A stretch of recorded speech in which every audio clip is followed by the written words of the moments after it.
Struggle is real, struggle is true. All my people stand firm, and I will stand with you. Struggle is real, struggle is true. I'm Andy Bestwick, and this is the Defeating Can't podcast. In the studio today with us is Franci Davila. Franci is a mental health practitioner, amateur boxer, coach, and co-founder of Kauai Mental Health Advocates. We got to know each other over different projects and passions for mental health. I'm excited to have her in the studio because we just have great chemistry about these kinds of topics. We should probably have a beer in hand or a burger or something, but we're gonna go with it like this. So I want to welcome in Franci. Say hello, please. Hey, how are you, Andy? Doing well. Awesome. I know Franci too through her mom. How's mom doing? Mom is a character as always. She just said goodbye to family that came to visit, and it was hard for her when people leave. She has a hard time saying goodbye. Your mom's amazing. So I met Franci's mom. She's a RN or a retired RN. Yep. And when I worked at Wilcox, the hospital here, I had the therapy dog, Rudy. Mm-hmm. And Rudy and I, when we'd hit the floors, it was like magic. We were like such a team. We just attacked rooms. And especially with your mom, she just made the announcement, Rudy's here. Yeah. And super cool experience. So apple doesn't fall far from the tree. And I think that's probably a little bit of where, healthcare came in for you is probably some inspiration from mom or those experiences. But can you talk a little bit about the profession you're in right now and what you're doing with that? Yeah, sure. So it is interesting that you say the apple doesn't fall far from the tree, and that, like, coming from my mom, who was a nurse for almost 50 years before she retired, like she knows biology and chemistry and all of that jazz better than sometimes my name. But so as a nurse, she was into, taking care of others in the healthcare industry. And then my father is also a social worker, and he did the social caretaking for folks. And so social and human care services was something that from both sides definitely trickled into what I am. It's something that definitely I did not choose it chose me. I am like a perfect blend and melody of both my parents, social worker and nurse, both caregivers, both passionate about loving and caring for people. And then from my father's side, actually, and this is where I think kind of with the nonprofit Kauai Mental Health Advocates, KMHA, where that's sort of derived my father, I always saw him as a very strong, like, local community activist, supporting local politicians. And as a Puerto Rican, he always had like a passionate way of taking the politics from the island of Puerto Rico and how we migrate throughout the world, being able to still be maintained and connected to the passions of what's going on back in the motherland kind of thing. And so I saw him growing up kind of like full charged in community work that he was doing. I got the fire in me. Yeah, you do. Definitely. The advocacy work you've done is amazing. That's kind of also how we met. I don't even know if it was via social media or just our similar passions. And I'd been wanting the brand to try to message about concepts of mental health. And it started with going to the group sessions that you had. And when we say group sessions, the community conversations. Community conversations are so rad. It was cool because it was unique. I picture group sessions as talking about your own personal issues, which I felt like that was also an open topic, but really what you did is you just wanted people to talk about mental health. Like, where do you find it? Yeah. What is it? How do people get involved with it? So I went to one and I'll never forget that. It was really cool that, brought the community together, and you're still doing that. And I think that it's a neat concept. So maybe you can talk a little bit more about that and the impact it's had. Well, the community conversations were actually almost kind of our initial community outreach as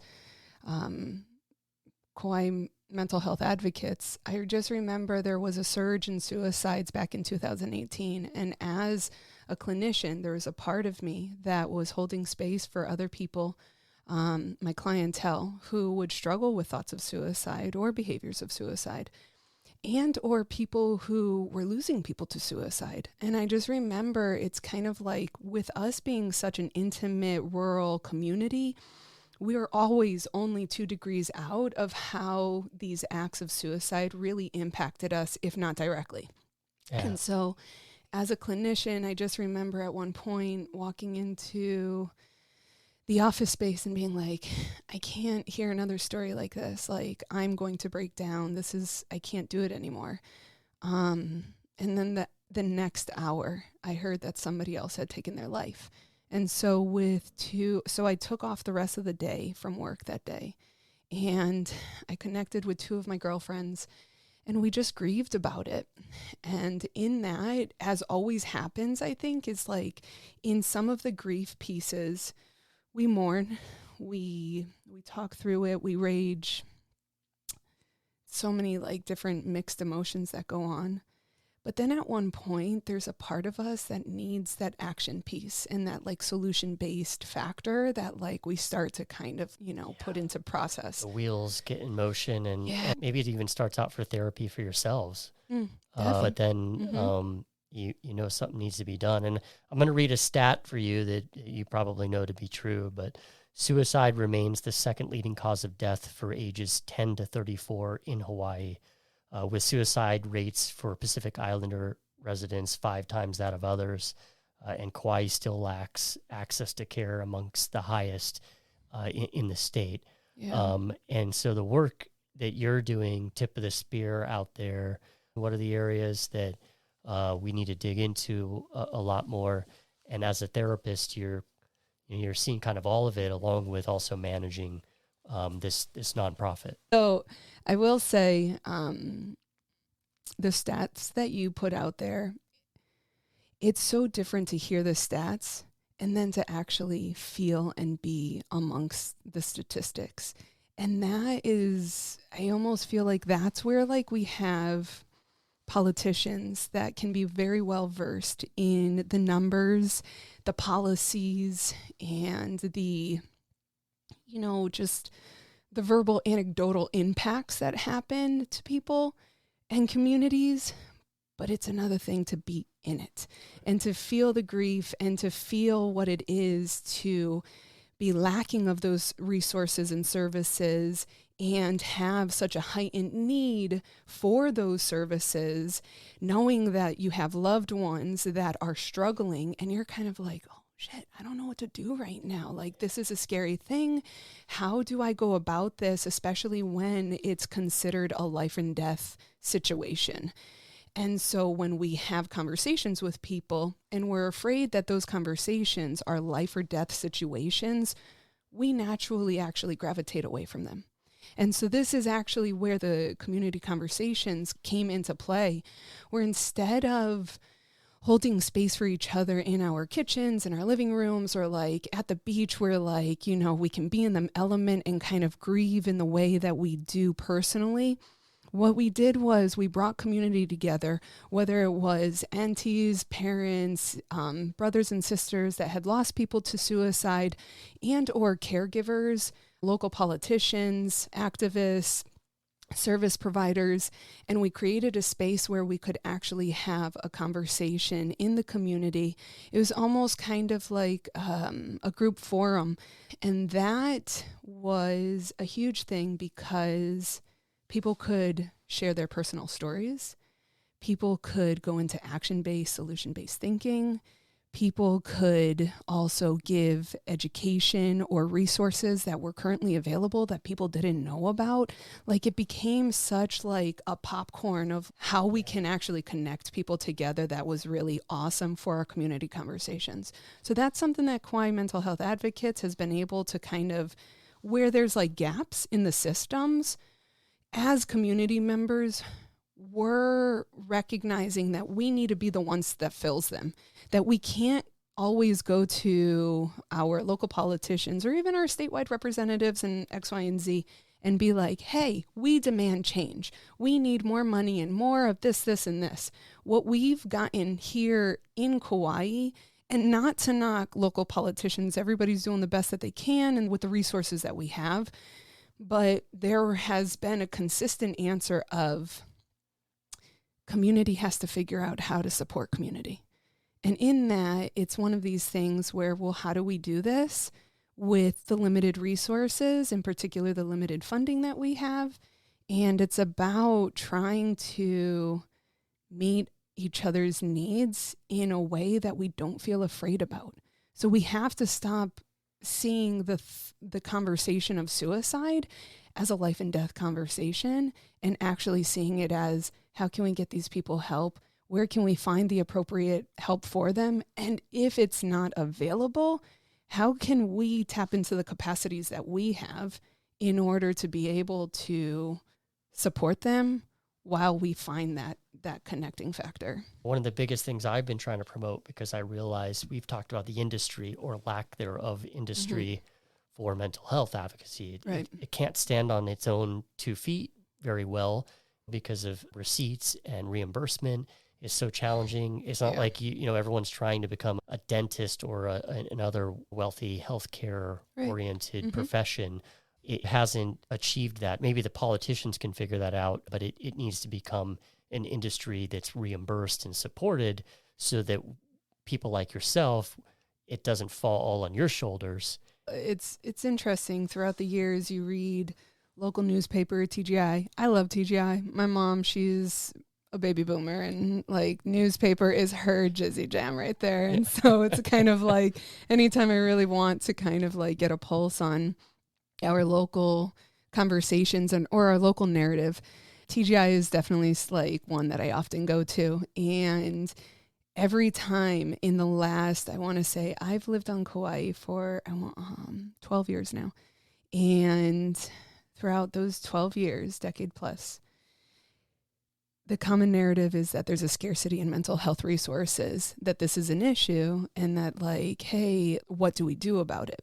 How come we've been having this conversation? It's been acknowledged, identified, and recognized not just by the journalists, but also by the local politicians, our police department, X, Y, and Z, where, yes, this is acknowledged. But how come it's acknowledged, but it still continues to have the same narrative? That will end up being a lot about money and industry. I would love them to press harder, though, for those kind of topics to be understood on a larger scale. I knew just from my experience at the hospital, the ER is packed with mental health. And if you're on Kauai and you've experienced long wait times, it's a deterrent. It's a great hospital, but it's rural community health, and it's the place, it's the hub for mental health as far as I could see, because where else can you take someone that's in acute crisis? Right. You take them to the ER. Yeah. But it sort of is a big challenge that way, and it impacts all of the other resources and all of the other systems that we have. We definitely don't necessarily have the answers, but I say we're not giving up, right? Right, and we those can't. And those are the concepts we have to keep tackling and figuring out strategies, and that's why Kauai Mental Health Advocates is huge, is because it literally says it in the name. You're advocating for these things. You're going to continue to talk about these things. The art show was badass. Oh my gosh, so, that was. Yeah. So talk about that really quick, because you held a huge art show. Yeah. So the art show was one of my passions, of bringing local artists together along with mental health advocates and professionals, and being able to destigmatize the concepts of mental health. Art is such a healing tool. And I think that it's one of these things that goes under the radar. When we look at our school systems, and like, I think it always goes back to like the systemic connection that's really frustrating, so many gaps in it. But I remember arts was never really emphasized, but it was there while I was young. And I remember that music was something that I was naturally good at, But it was kind of a dorky thing. I was just like, I don't want to be a nerd over here. Like, I was actually pretty badass at the flute. And then American Pie came out and just like, never mind. Didn't want anything to do with band anymore. So it's like things like that. And then also like the defunding of certain art electives within our school system. I think sport and art. Yeah. It felt like it got stripped away. Right. And so I realized that was something that I've had a huge passion for. Also being from the mainland, there was a few experiences that I had over there that were just so dope. I remember body painting, going to a show one time where there was body painting, and I was just like, I can't believe that person's naked, and yet it looks like they are a super person right now. I was so impressed, and just, oh my God, I want to be able to maybe recreate it in a way that when having the resources and the capacity, this can be something else that other people can experience also. And so for the mental health art show, we did 2 back in 2008 and 2019. And it was bringing poets, musicians, authors, also visual artists, movement artists, just like such an array and variety of art. And being able to put a microphone with them and say, how is it that this connects to your mental health? And every single person was like, this is either life-changingly, it saved my life, or this is what has allowed me to continue enduring in ways that just really made art and mental health go hand in hand in such a seamless, beautiful way. And that's something that came out of those healing. It's cool. Yeah. It really was the experience that people had and what I had being there. And I do love the idea of art in terms of not only the creative beauty or the result of it, but I feel like it's from an athletic background. I'm all about the endorphin experience. Right, and I just feel like it doesn't matter there's so many things you can do as a human being that has that release and that chemical experience that we all need almost on a daily basis. Yep. And it doesn't have to be the runner's high. It can be done in art. It can be done in cooking, can be done in so many different ways. For me, an important pattern that people need to establish, or almost like a habit. Yeah. And I think you triggered people to do more of it. And I feel like you were part of that momentum shift in the community because there has been a lot more art. Cool. I sense that. If you think about it, there's been more art. Nothing as humans we do. I mean, we all want to think we're going to change the world, but I always feel like if I could be a small percentage point contributing towards the progression of it. And I would say you were many percentage points part of that because you have seen more of it. And there were people that got to meet each other. And so it's a really cool thing. Hopefully we'll get to do more of that. I don't know if you guys have some eventually plans for it. I mean, there's a part of it where the capacity is always kind of limited at this point. But I will say that does make me think of, you know how like when you are going in a certain trajectory and then you change it just by 1 degree and it's like all of a sudden, like minutes, hours, years later, it's how that can change the direction so dramatically. Give me an instance of that in your life. There's got to be a fun one where if you went right or left. Oh, interesting. Well, I would say that like the mental health art show kind of like, I feel like that was one of those things. That's where you were taking it. Yeah. No, that's cool. Oh, a right or a left kind of thing. I think actually coming out to Hawaii and making the choice as a young adult. I was 25 I was in a community that I knew well. I could, drive blind and still know that I could make it home at any time. I had people that I enjoyed spending time with, family, a decent job, saving money, spending money, all of that kind of stuff. And then at one point thinking, there's more out there. And I want to be able to experience what that is like. And there was one specific conversation that I had with somebody.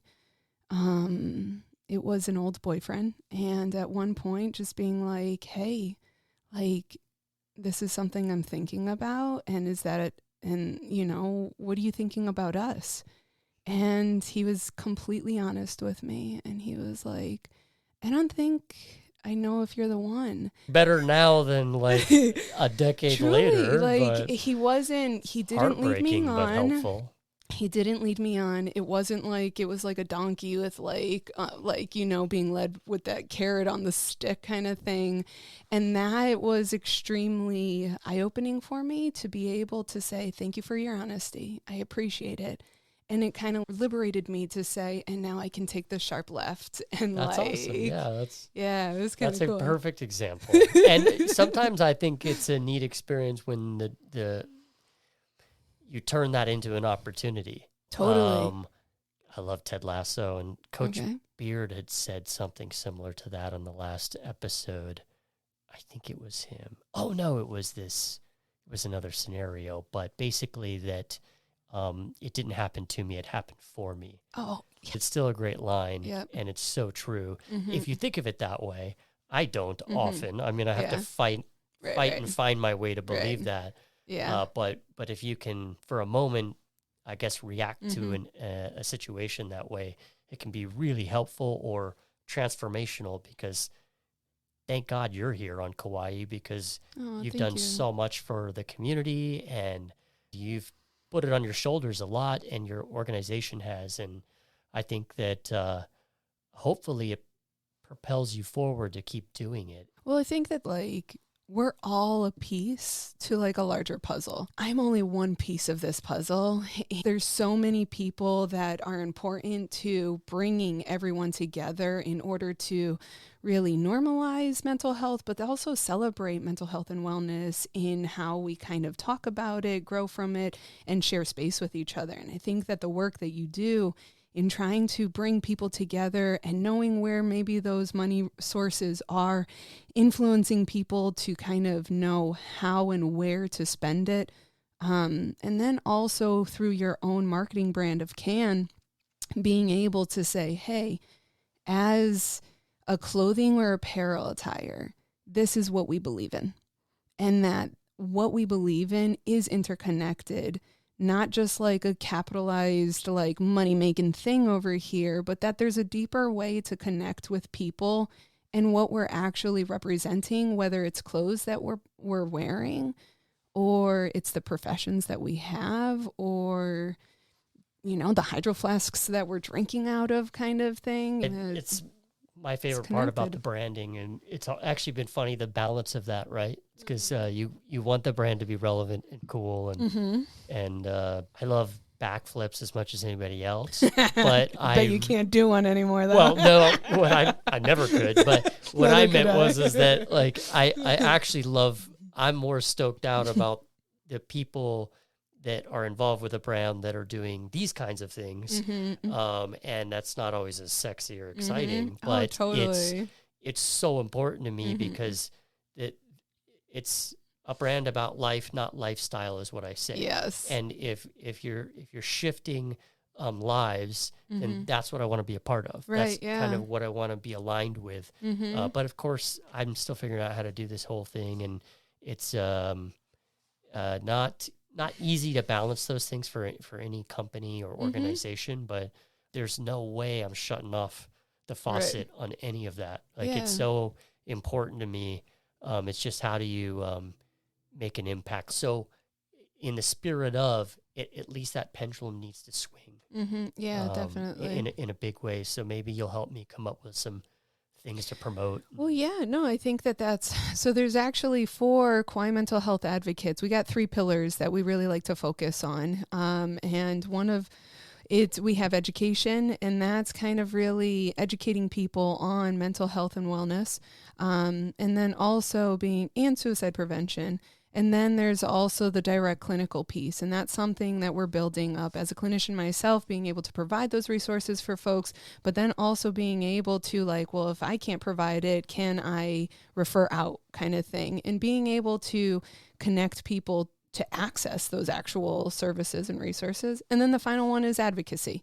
And in that, there's like different ways that we can look at actually being an advocate. But legislatively is where like we really at one point want to be. And I think that that's where collaboration is critical. It's working with people who are like-minded, who are of different perspectives, bringing different resources, but then uniting on mental health is something that we all are passionate about and we need change in. And then being able to develop something that that our local legislatures are able to kind of, or regional legislatures are able to connect to. Adopt and feel comfortable with. And then championing. Mm-hmm. Yeah, because that is it. It's sort of like what, I guess that the speed bumps in front of them seem to be in an infinite set. And so it's sort of like maybe that people like us or others in the community have to say, well, just we can take out this one and take out this one, and then maybe you can get a bill or something, and some movement, because my biggest thing is the industry isn't sound. It keeps happening that we get providers and they're overloaded and their own mental health and fatigue. And then there's that attrition. And then it's sort of like, okay, so then they're gone again because we can't maintain that delicate ecosystem. And you're one of them. That's why I'm like, like you're saying, I'm like, I'm in it. Thank God you're a boxer. Let's get into that a little bit. Thank God you're a fighter and a boxer, because you could keep hacking it out for us. You know, it's interesting. So the boxing piece of that, of who I am, really came out in my 20s and early 30s. And that was, so when it comes down to like, you can do sports and or arts, I was always the athlete. Like you were saying, like there's just a part of me that like definitely like I've tapped into my inner warrior where like you put on anything that has like heavy percussion, like drum basses to it. I'm like, let's go. So then the boxing, you just like the sound of the bag is what it sounds like. I mean, it was satisfying. Ironically, it's weird. So it's like with boxing, it actually helped in a communal way for me initially. When I was a young adult in my early 20s, my parents were separating and it felt like the family was like disbanding and there was like sadness and grief and all of that. But there was, as a young adult, I was just trying to connect with family. Like my mom had moved out to Kauai. My father was kind of trying to maintain my siblings. We were all trying to figure out as adults, like what we were going to like do, because it was kind of like our parents were like, well, you're 18, so you're adult. So, you know, adult. And it's just like, oh my God, I don't know what to do. And so the boxing gym was one of these places where when I graduated from college, I just needed somewhere to show up on a daily basis, and that became it for me. And good routine. For sure. It started a routine. Good community too. Definitely. And then the skill sets that came out of it, I realized how badass I was as a warrior. You got to compete some? Oh yeah, definitely. I've been state champ for Hawaii. I don't think several years in a row. Yeah, I want to say Humble. I like it. I mean, I didn't even know that. Seriously. Yeah. So what? Have you competed? Are you going to continue to compete, or have you competed recently? I feel like I hung out my gloves Yeah. here. I've like no. It was interesting when I there was a point where I wanted to be an Olympian. Like that was definitely so like sick. a dream of mine. All at of one us, point. right? That's the only tattoo I ever wanted. If I could get Olympic rings, that would be the tat. Instead, I just have a bunch of stars. That's awesome. So no, I wanted to be an Olympian, and that was like being of a rural area. The competition out here for females in particular, or especially, that it was hard to really be able to compete with the female competitors on the mainland. It's like every time that I had an actual potential competitor, I either had to fly out to Oahu or to the mainland. Yeah, that's not easy. I wanted to be an Olympian, and at one point my mom told me, she said, if you want to stop working and you want to dedicate all of your time and energy to being an Olympian, I'll support you in that. And I really appreciated her for that. I mean, rent free, cool. not having to worry about like, bills in certain ways. And the alternative to that was, or I could go back to school and I could get my master's in social work and I could become a clinician. And who knows, like we talked about earlier, which road you go down, but I am so thankful that you went down that road. That's another I think it was a great yeah. a great move for all of us. That's awesome. So I didn't know. So state champ in the studio today. Prior state champ over here. No matter. Don't get me wrong. I think that if I were to ever hop into the ring again, I definitely have muscle memory where like I can still throw down for sure. Awesome. Hey, what do you got for us tip wise? Do you have anything, let's say, me filled with anxiety and ups and downs and everything I've got going on in life? What are some tips? Maybe I'll sleep easier. Maybe somebody listening will sleep easier. Yeah. Anything? I like that. I think one of the things that I do for myself often is I've learned that balance is critical. So there's kind of like that personal and professional balance that's really important.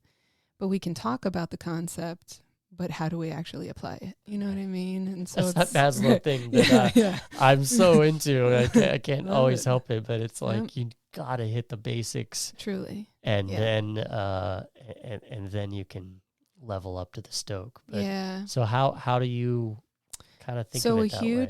A huge part of finding that balance for me is really finding grounding in what it is that I really want and need. I want to say typically during my weekends, because when Monday through Friday, it's kind of like as a mental health professional and community activist, there's a lot going on. And I want to be able to be accessible and have those services accessible to the community. And so it's kind of like in that sense I'm on. But when it comes to my evenings, but really my weekends, it's kind of just being able to turn off and find things that are grounding for me, whether it's spending time with my mom or my fella, or spending time by myself, reading a book or going to the beach or just sleeping in.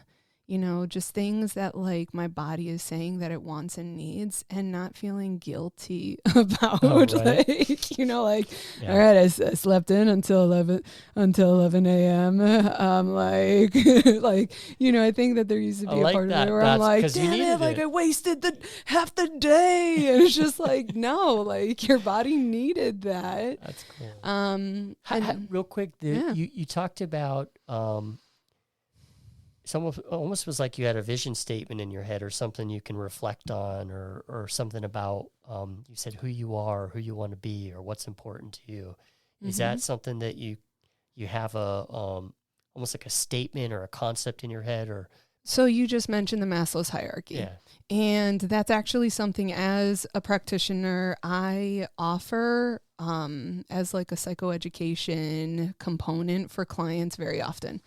I want to say like maybe during the weekends, it's who and how do I want to prioritize? And I want to be able to come first or just be higher on that list in what I care about, what I'm doing kind of thing. And I think that coming from baby boomers, we're taught to like work hard and just like wired to work. And so like got to be productive, and our value is kind of proven and shown through our work ethic and how much we've been able to produce. And there's a part of that where it's kind of like I challenge that. And I think that the younger generations are also challenging that in ways that like are really powerful. So I feel like one, we can define productivity in different ways. Us sleeping until 11 a.m. sometimes, or even just like taking our dogs out for a walk, or just like, like that's a unit of production. Yeah, it is. Off the conveyor belt, boom, on your behalf. There your it little is. Factory is. Yeah. Yep. There's a part. So it's cool on I have a monthly calendar in my kitchen. On my calendar if I have spent time with a friend, I write that down for the day, and that's my level of productivity. So I love that. Like, I used to journal in Maslow. Okay. So like health, I'd write down, did I eat healthy? Okay, And yeah, safety, you know, Sometimes like it we all happens. check our bank accounts and just, oh God. you know, think about things and Yeah. and at least make some progress towards something Right. positive. Like, Yeah. then at least I can like check that box off as literally in my head, I had this little factory of my own going, and like I'm punching out like production of stuff for me, you know. Like, but what like, is my quarterly production? yeah, right yeah, here? yeah, of stoke for Andy, Right, you know, like it's literally exactly. that's how I was envisioning it from what you were saying. So yeah, I think you nailed it for anyone that's listening. Yeah. I'll get that out there. I want to say one other thing. As much as you want. All right, thank you. Appreciate you, Andy, giving the platform over here. It's quite a platform. Yeah, it's I think along with, so it's kind of like in redefining the narrative of what productivity looks like. I think it's just like in a general term, being able to redefine the narrative, and that's something that we can do individually, and we can also do as a collective. So We want them to be like this. So. I think bringing it back to mental health, it's really learning how to love ourselves. You were talking about that, like that voice inside of you that kind of can be extremely critical. And it's like if we are critical on everyone else, and we multiply that where we're most critical on ourselves, then that gives us challenges in how to progress and thrive and like embrace the best impact that we can have for ourselves and collectively with each other. And so it's kind of like having to learn and having to learn how to love ourselves when that can sometimes be tough. It is, yeah. I mean, I don't have time to put demons on others because I got to battle my own. Yeah, You know what I for mean? sure. It's sort of Exactly. like, I can't imagine trying to be. I hate the idea of that, like hurting anyone, because when you're working on your own stuff, you're battling your own things. So I think it's a super important thing for people to consider, and a good final note. Yeah. So. All right, Franci. All right, Andy. Thanks for being on. Thank you for having me. You got it. Struggle is real, struggle is true. All my people stand firm, and I will stand with you. Struggle is real, struggle is true. All my people stand firm.